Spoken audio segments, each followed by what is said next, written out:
What is going on, IK fam? I'm back again today for another dope Infinity Kingdom video. And today, I would like to talk about our assessment and review of the Hunting Festival that just concluded a little while ago. And wanted to give you my feedback on how I think the event went. Now, I'm going to show you a little bit here. We just have to make sure that we mute things. Fantastic. And we'll kind of go over, like, again, the preview, how things started in the event, right? You'll see here that you kind of got the nice little 5-day free gifts. You can never be mad at that. And then we get into a little bit of the 5-day challenges. Now, the 5-day challenges I thought were pretty consistent and well done based on what we saw in the last event. And pretty easy to get, as far as not really too difficult, but you did have to put a little bit of work in, right? Day 5, of course, they kind of put into where you had to do a little bit of PvP, attack some cities, right? And the level there, for the cap at least, was not that difficult, which was nice to see as well, making it at least attainable to complete the 5 days and get all the chests, right? Now, when we move past this, you're going to see, let's go to one of the other challenges here. So then we're going to go to the third one, or excuse me, I think they just end up capping it here. Let's keep going. Here we go. So, Legendary Hunter. This is where you get into the tier breakdowns for the different accolade achievements or the reward achievements that you get as you reach each new tier. Now, the one thing when I initially looked at this that I liked was that you had it set up where there was 40 levels. This was really cool to see, initially, and that's why I'm prefacing with that. Mainly because the previous events we've seen have more or less all been 20 levels, right? I don't think I've ever seen a level 40 seasonal event that came up, or game-wide event that has come up. So that was, for me, again, cool to see. Now, once we got into it, and we started looking at how attainable some of these things are,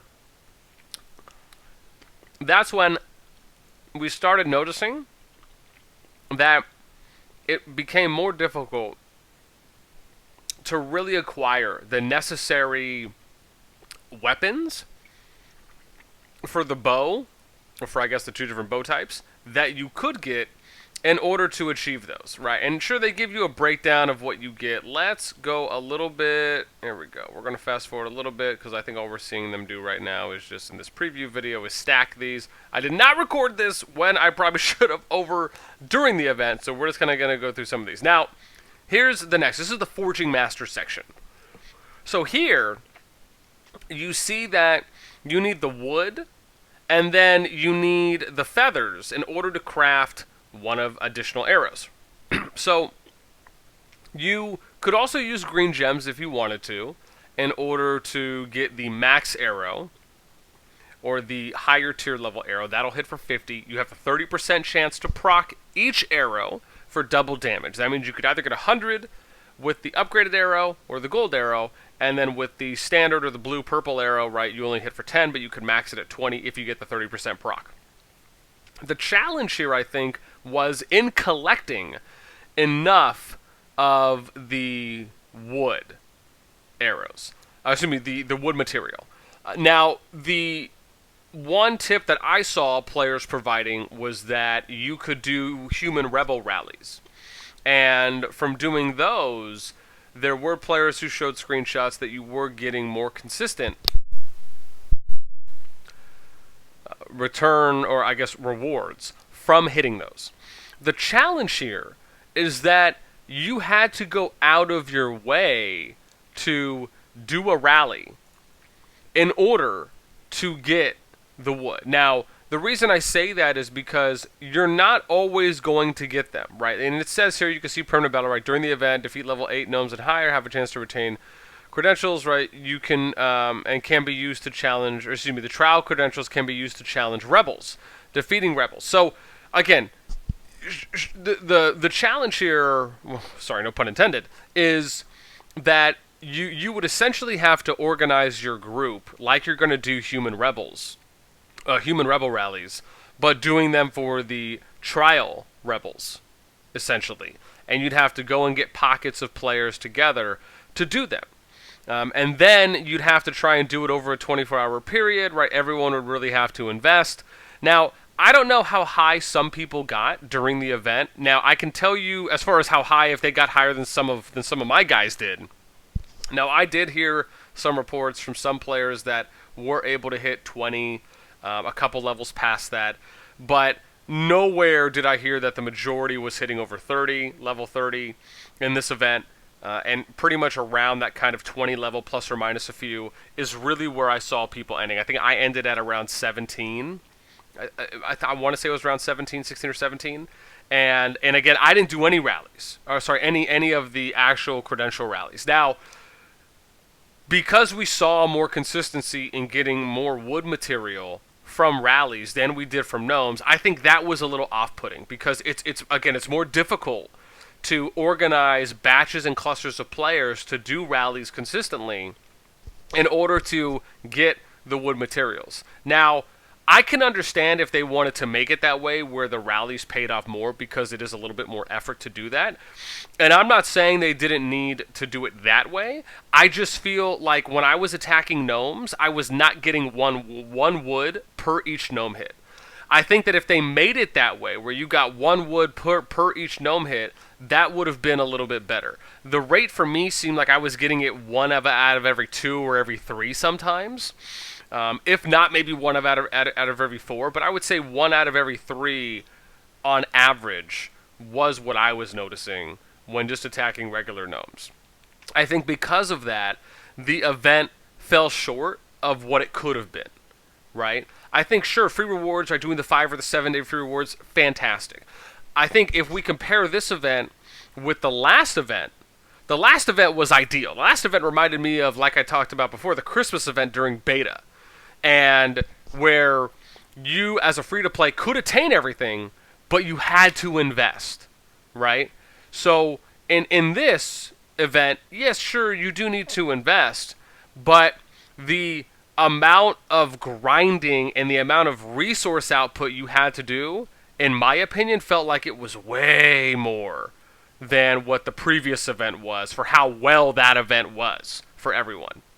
So, again, I think something to kind of fix this would have been just to make it to where, again, each time you hit a gnome above level 8, or at level 8 and above, you got a piece of wood material, right? You could have kept the rallies the same way, where if you got together and did rallies, you got 2 pieces of wood material, right? But I think the rate needed to be 100% per each time you hit a gnome, because the fact is the majority of average free-to-play players didn't even make it to 20, right? Which means, in my opinion, again, they either needed to look at doubling the rate of wood material so that way you could get more arrows, or at least increasing it to at a minimum of you're getting a material per each gnome hit, right? So it has to at least be there, if not a little more than that.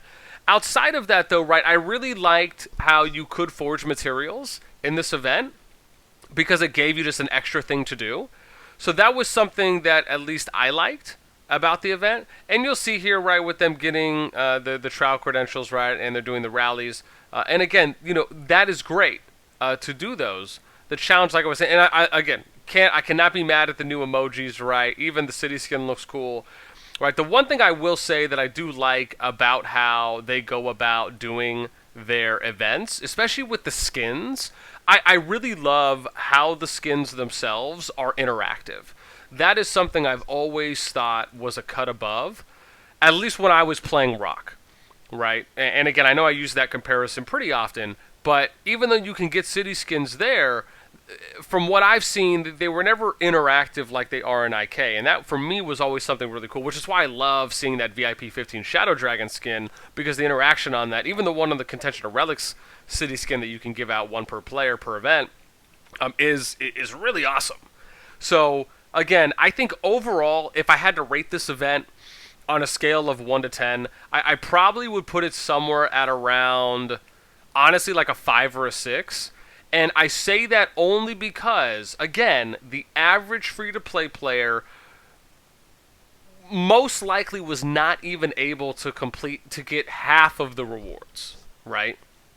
And I'll tell you that again, with a lot of the recent updates they've been doing to make the game to make the player's investment to get to level 40 and max account, they made it longer, right? There's been a couple updates so far, pretty much ever since the 1.0 update, where they've been making things take longer, right? A lot of players don't even know that during beta you could actually get like the amount of gold you got per capitals was like 5 to 10 times the amount that it is now. They actually had the capital set up where you would get research and building speed buffs, so you could progress faster, right? They took those away, lowered the gold output. I think they've lowered the gold output about 2 times now. So again, they're doing things to make the game take longer to finish and to complete. And I think that's fine if you're going to do that.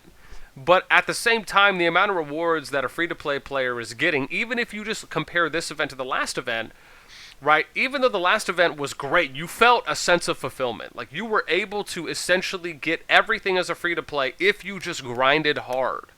And that was amazing. Even though, yeah, the rewards you're getting from that event are not going to boost you to level 40, right, in one day, but you still felt a sense of accomplishment. Like, I was able to get all these rewards. Man, this game is awesome. So nice that they put these in. And then in addition, for the spenders or people that wanted to pay for the extra columns, they could. If you wanted to spend green gems on the column, if you wanted to spend, I think it was $14.99, something around there, for the third column, I thought that was a great way to work it in, right? Where you still allow for free to play to get everything, but they have to grind.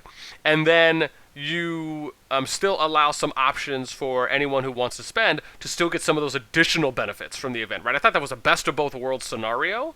And in this event, it just felt like they pushed the goalpost for free-to-play to get everything like 3 times as far, right? So anyways, guys, that's my assessment on how I personally thought the Hunting Festival event went, running from May 5th, 1st to the 5th.